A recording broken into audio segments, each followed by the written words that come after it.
皆さんこんにちは。日本語ポッドキャストへようこそ。あゆみです。こんにちは、ケンです。皆さん元気ですか？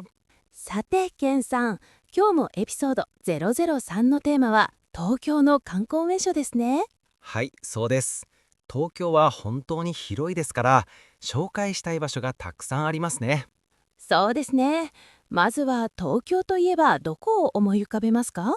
やっぱりまずは浅草じゃないでしょうか。浅草、いいですね。雷門という大きな赤い頂点が有名ですよね。はい、雷門の前で写真を撮る観光客がいつもたくさんいます。雷門をくぐると仲見世通りという商店街がありますよね。そうです。あそこではお土産を買ったり、美味しいお菓子を食べたりできます。私はあそこで売っている人形焼きが大好きです。甘くて美味しいんですよ。浅草は日本の古い文化を感じることができる素晴らしい場所ですね。では浅草の近くにある新しい観光スポットはどうですか？それなら東京スカイツリーですね。はい、スカイツリーはとても高いタワーで、高さは634メートルもあります。634メートル。本当に高いですね。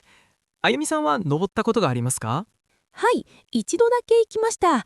展望台からの景色がとても綺麗でしたよ。天気がいい日は遠くに富士山も見えるそうですね。そうなんです。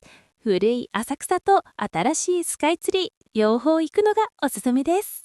さて、場所を変えましょう。若者に人気の街といえばどこですか？やっぱり渋谷と原宿でしょうか。渋谷といえばスクランブル交差点が有名ですね。はい。信号が青になると一度にたくさんの人が歩き出します。